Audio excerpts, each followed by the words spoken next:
Overturning of Roe v. Wade has had quite an impact on many, including those who choose to exercise their right to freedom of speech. And when the Supreme Court made this controversial ruling, one Louisiana pilot offered to extend free travel to anybody who needed medical care.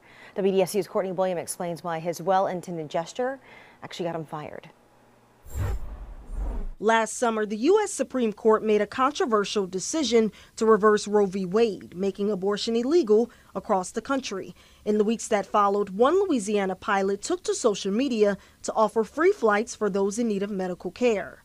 Made a post on the internet saying that I would be willing to help women who needed to get from the South to wherever they needed to go for whatever reason. While Greg Williams' post did not mention abortion specifically, at the time the social media post was created, Williams was a Greek and Latin professor at St. Joseph Seminary College, a school for prospective Catholic priests. I'm willing to fly patients who need to go anywhere, regardless of what medical condition they have. I, in fact, happen to believe that life begins at the moment of conception, so abortion is not exactly ideal in my book, to say the least, but I think it's not up to me to judge what situation somebody else might be in. The school has a strong policy against publicly expressing beliefs that go against the teachings of the Catholic Church, which he acknowledges. According to Williams, he was told his post was a public scandal, and a week later, he was fired. Confused, disappointed, angry, these are all words that describe my feelings at that time. Being that the state of Louisiana is an at-will employment state,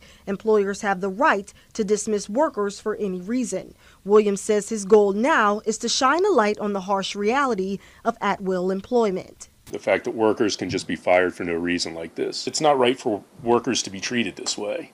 And it's not right for any church hierarchy to go around saying those types of things about anybody.